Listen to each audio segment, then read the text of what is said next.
Assalamualaikum warahmatullahi wabarakatuh. Perkenalkan, nama saya Rizky Andrian, mahasiswa dari Prodi Pendidikan Bahasa Indonesia semester 3 kelas B.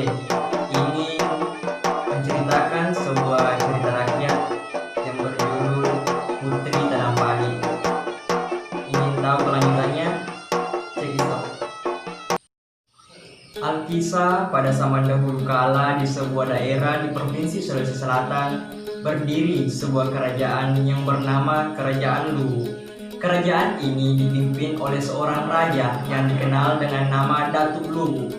Ia adalah seorang raja yang adil, arif dan bijaksana, sehingga rakyatnya hidup makmur dan sentosa. Datuk Luwu mempunyai seorang putri yang cantik jelita dan baik. Namanya yaitu Putri Tanam Pali. Berita kecantikannya itu tersebar sampai ke berbagai negeri di Sulawesi Selatan. Pada suatu hari, Raja Bone ingin menikahkan putranya dengan Putri Tanam Pali. Ia pun mengutus beberapa pengawal istananya untuk pergi ke Kerajaan Luwu untuk melamar seorang putri. Sesampainya di Istana Luwu, putusan tersebut disambut dengan ramah oleh Datuk Luwu. Mendengar lamaran yang disampaikan utusan tersebut, Datuk Luwu pun terdiam sejenak. Ia bingung untuk mengambil keputusan, menerima atau menolaknya, sebab dalam adat Kerajaan Luwu, seorang gadis Luwu tidak dibenarkan menikah dengan pemuda dari negara lain. Akan tetapi, jika lamaran itu ditolak, ia khawatir akan terjadi perang yang sangat dahsyat antara dua kerajaan sehingga membuat rakyat menderita. Setelah beberapa saat berpikir, Datuk Luwu pun masih kebingungan untuk memberikan jawaban. Wahai utusan, perlu kalian ketahui bahwa di Kerajaan Luwu ini berlaku sebuah hukum adat, yaitu seorang putri Luwu tidak boleh menikah dengan pemuda dari negeri lain. Untuk itu, tolong sampaikan kepada raja kalian supaya aku diberi waktu beberapa hari untuk memikirkan lamarannya tersebut, ujar Datuk Luwu. Utusan Raja Bone pun memahami dan mengerti keputusan Datuk Luwu. Mereka pun kembali ke Kerajaan Bone untuk menyampaikan berita tersebut kepada Raja Bone. Keesokan harinya, tiba-tiba negeri Luwu geger. Putri Tanam Pali terserang penyakit kusta. Sekujur tubuhnya mengeluarkan cairan kental yang berbau anyir dan sangat menggigitkan. Para tabib istana mengatakan bahwa Putri Tanam Pali terserang penyakit menular yang sangat berbahaya. Berita tentang musibah yang menimpa sang putri sudah tersebar ke seluruh negeri. Rakyat negeri Luwu sangat bersedih atas penyakit yang diderita oleh sang putri yang mereka cintai itu. Setelah berpikir dan menimbang-nimbang, Datuk Luwu pun memutuskan untuk mengasingkan putrinya ke suatu tempat yang jauh. Ia khawatir penyakit putrinya akan menular ke seluruh rakyatnya. Dengan berat hati, Datuk Luwu terpaksa harus berpisah dengan putri yang sangat dicintainya itu. Berangkatlah sang putri dengan perahu bersama beberapa pengawal istana. Sebelum berangkat, Datuk Luwu memberikan sebuah keris pusaka kepada Putri Tanam Pali sebagai tanda bahwa ia tidak pernah melupakan apalagi membuang anaknya. Setelah mempersiapkan segala perbekalan yang dibutuhkan, berangkatlah mereka ke suatu daerah yang jauh dari Kerajaan Luwu. Berbulan-bulan sudah mereka berlayar tanpa arah dan tujuan. Pada suatu hari, tampaklah bagi mereka sebuah pulau dari kejauhan. "Lihat, Tuan Putri!" seru seorang pengawal sambil menunjuk ke arah pulau itu. "Akhirnya kita pun menemukan pulau," jawab sang putri dengan perasaan yang lega. Para pengawal pun semakin cepat mengayuh perahunya untuk mendekati pulau tersebut. Tak berapa lama, sampailah mereka di pulau itu. Seorang pengawal yang lebih dahulu menginjakkan kakinya di pulau itu menemukan buah wajau. Pengawal itu kemudian memetik beberapa biji buah wajau untuk sang putri. "Pulau ini kuberi nama Pulau Wajo," kata sang putri saat menerima buah itu. Sejak saat itu, Putri Tadampali beserta pengawalnya mulai kehidupan baru. Mereka hidup dengan penuh kesederhanaan. Meskipun demikian, mereka tetap bekerja keras dengan semangat dan gembira.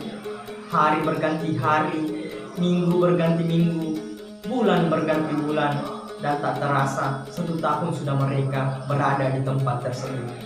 Suatu waktu, Putri Tadampali duduk di tepi danau yang terletak di tengah pulau itu. Tiba-tiba datang seekor kerbau putih yang menghampiri dan menjilati kulit sang putri dengan lembut. Semula sang putri hendak mengusirnya, akan tetapi hewan itu tampak jinak dan terus menjilatinya. Akhirnya ia pun mendiamkan saja. Sungguh ajaib, setelah berkali-kali dijilati oleh kerbau tersebut, kulit sang putri yang mengeluarkan cairan tiba-tiba hilang tanpa bekas. Kulit sang putri kembali halus, mulus, dan bersih seperti sedia kala. Sang putri pun terharu dan bersyukur kepada Tuhan karena penyakitnya pun telah sembuh. Ia pun kemudian berpesan kepada para pengawalnya, mulai saat ini aku minta kalian untuk tidak menyembelih atau memakan kerbau putih yang ada di pulau ini, karena hewan itu telah menyembuhkan penyakitku. Permintaan sang putri pun langsung dipenuhi oleh seluruh pengawalnya. Hingga kini kerbau putih yang ada di Pulau Wajo dibiarkan hidup bebas dan beranak pinak. Kemudian oleh masyarakat setempat, kerbau putih tersebut disebut sebagai Sakoli. Pada suatu hari, Pulau Wajo kedatangan beberapa rombongan pemburu. Mereka adalah putra mahkota Kerajaan Bone yang didampingi oleh Andri Guru Pekanranyang, Panglima Kerajaan Bone, dan beberapa pengawalnya. Putra mahkota Raja Bone tidak sadar kalau ia sudah terpisah dari rombongannya hingga tersesat di sebuah hutan. Malam semakin larut, putra mahkota tidak dapat memejamkan matanya. Suara-suara binatang malam pun membuatnya terus terjaga dan gelisah. Di tengah gelapnya malam, tiba-tiba ia melihat seberkas cahaya dari kejauhan. Semakin lama, pancaran cahaya itu semakin terang. Ia sangat penasaran ingin mengetahuinya. Ia pun kemudian memberanikan diri untuk mencari sumber cahaya tersebut. Dengan tertatih-tatih, putra mahkota pun berusaha berjalan mengikuti kaki melangkah menelusuri gelapnya malam. Akhirnya sampailah ia di sebuah perkampungan yang ramai dengan rumah-rumah penduduk. Setelah itu, ia memasuki perkampungan itu. Sumber cahaya itu pun semakin jelas terdapat di sebuah rumah yang nampak kosong. Dengan melangkah pelan-pelan, putra mahkota mendekati dan memasuki rumah tersebut. Alangkah terkejutnya ia ketika melihat seorang gadis yang cantik sekali, bak bidadari, sedang menjerang air di dalam rumah tersebut. Gadis cantik itu tidak lain adalah Putri Tadampali. Pangeran dan sang putri segera jatuh cinta, namun putra mahkota tidak bisa berlama-lama di Pulau Wajo karena ia harus kembali ke negerinya. Untuk menyelesaikan beberapa kewajibannya di Istana Bone, ia pun mengajak sang putri untuk kembali ke istananya. Mereka pun menikah dan pesta besar segera diadakan. Datuk Luru dan Permaisuri sangat gembira mendengar berita baik tersebut. Mereka segera berangkat untuk menghadiri pesta pernikahan putrinya. Pesta pernikahan mereka berlangsung sangat meriah.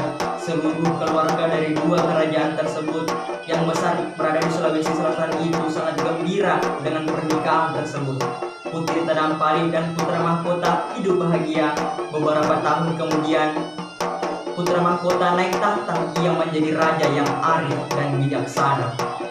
Adapun pesan moral dari cerita rakyat singkat ini yaitu kita harus bisa ikhlas dalam menerima cobaan dari